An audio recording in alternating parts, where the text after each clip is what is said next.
Spend a lot of time, maybe too much time in the first hour talking about the Cowboys, but can you ever really talk too much about the Cowboys? Todd Archer does that for a living. He gets to cover the Cowboys. He's been doing that since 2003, NFL reporter since 1997. Good to have you back on the show, Todd. Why is this different with Micah Parsons than maybe other holdouts, contract situations? In the time I've been covering this team, I don't remember a player ever making a trade request in. And I asked people who've been around longer than me if they remember one, even early in Jerry's time or even going back to Landry, and no one could really think of one. So that's what makes this different.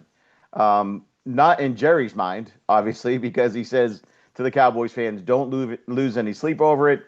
And is this just all part of the negotiation? I don't know if Mike is losing any sleep over it, but you could see on his face as he was watching practice, really not engaged at all for the first time, that he's pretty frustrated and discouraged by this thing. But Jerry is going to sign him, right? I mean, tell me the last time a Cowboy star player has not signed, that Jerry has not kept. It took Emmett missing 2 games and the Cowboys going 0-2 in '93 for that deal to get done. We know the Dak deals have taken time here the last couple negotiations that Dak has had. We saw CD Lamb's negotiation take through almost the end of August last year. But again, none of those guys said, I don't want to be here anymore. None of those guys talked about the repeated shots that they feel the organization has taken against him. That's what makes this different. And that's what makes it different in my mind from even Myles Garrett's trade request from Cleveland back in February. It never said anything about the organization itself other than I want to win a Super Bowl. 30-something days later, he re-signed with the Browns. But I'm just trying to understand the logic of this, the business side of this. And I'm sure you guys have had the opportunity to ask Jerry, tell us how it makes sense waiting longer than signing. He could have signed Micah Parsons up in February when Myles Garrett signed his deal. Or prior to TJ, I mean, he could have saved a lot of money here. He could have done that with Dak. Maybe CD as well. But, here we are again with Micah. But I just don't understand the business philosophy with that. So there's a couple of elements to that one. And I think one that we often forget in the media is that the player waits too. Dak knew by waiting on both of his recent contract negotiations that he would make more.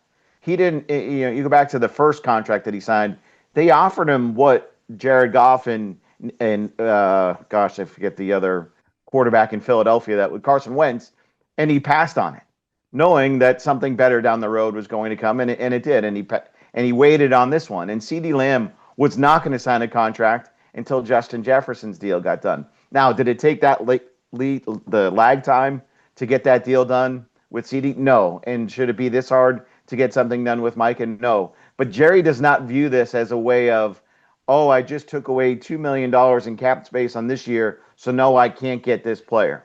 He just doesn't. We can throw the numbers and the math at him, but he always believes that if I want to get a guy, however good he is, I can create the cap space on any of these deals and go get a guy. But again, the Cowboys don't view free agency the way some teams do, where they go sign big name guys. So he just does not think it's that big of a deal. Talking to Todd Archer, ESPN NFL Nation reporter. He's been covering the Cowboys since 2003. The bigger picture question is, how good is this team in a division where you're the third best team right now in your own division? I think they'll be better than people think. You have a rookie head coach, so there'll be some growing pains there with Brian Schottenheimer.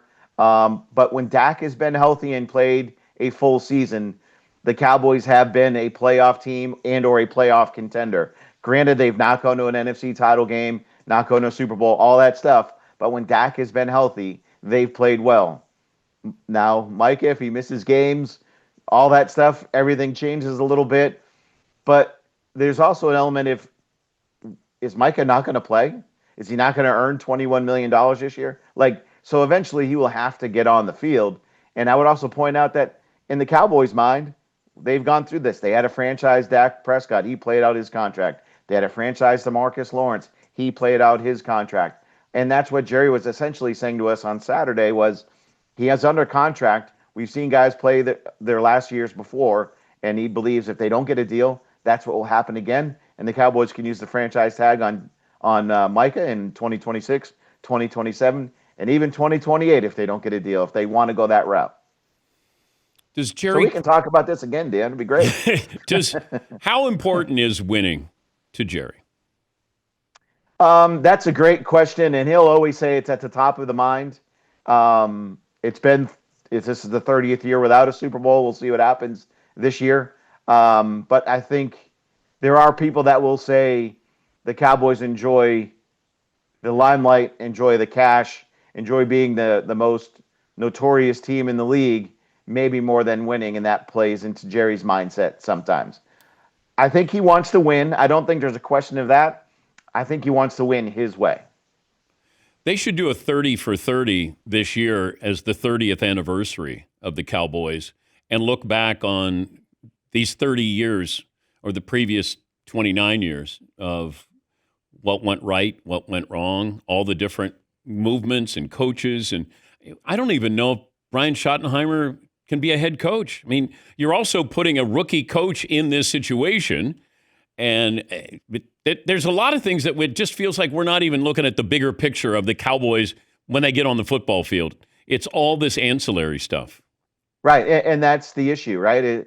That the focus is away from the field, away from football, that football isn't always the most important thing when it should be. I asked Brian Schottenheimer if he ever feels caught in the middle during these situations, and he said, no, I'm a guy who can see both sides, see all the angles, and I'll communicate to Jerry and Steven, and I'll communicate to Micah and the players. And so far, he's handled it well. He's obviously the son of a longtime head coach, has seen a lot of things in his time as an assistant coach, seen a lot of things when he was growing up. There's nothing like the Cowboys, though. Have fun, Todd. I'll try. Thanks. Todd Archer, ESPN NFL Nation reporter, covering the Cowboys since 2003.